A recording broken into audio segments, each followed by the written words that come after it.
Shri Harikrishna Heights येथे अत्यंत व्याजबी दरात 25 अमेनिटीज आणि प्रशस्त पार्किंग सह 2 आणि 3 BHK रेडी पोझिशन फ्लॅट्स उपलब्ध. बुकिंग साठी संपर्क पार्श्वनाथ प्रोजेक्ट 9090787833. नाशिकमध्ये शिवसेना ठाकरे गटाला मोठं खिंडार पडण्याची शक्यता निर्माण झाली आहे. शिवसेना ठाकरे गटाचे उपनेते सुधाकर बडगुजर यांनी काल नाशिकमध्ये मुख्यमंत्री देवेंद्र फडणवीस यांची भेट घेतली.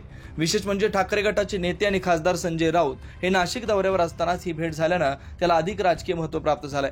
आज सुधाकर बडगुजर यांनी एका वृत्तवाहिनीशी संवाद साधताना ठाकरे गटातील नाराजी स्पष्टपणे व्यक्त केली. पक्षातील संघटनात्मक फेरबदलांच्या वेळी आपल्याला विचारलं गेलं नाही अशी खंत त्यांनी व्यक्त केली. एवढंच नव्हे तर पक्षात केवळ आपणच नव्हे तर आणखी 10 ते 12 लोक नाराज असल्याचं त्यांनी स्पष्ट केलं. या पार्श्वभूमीवर स्थानिक स्वराज्य संस्थांच्या निवडणुका तोंडावर असतानाच ठाकरे गटासाठी नाशिकमध्ये अडचणी वाढण्याची शक्यता आहे. एकूणच सध्याची राजकीय परिस्थिती पाहता ठाकरे गटावर एक प्रकारचं राजकीय ग्रहण आल्याचं चित्र समोर येत आहे. आता उद्धव ठाकरेंना ही गळती थांबवता येते का हे पाहणं महत्त्वाचं असणार आहे.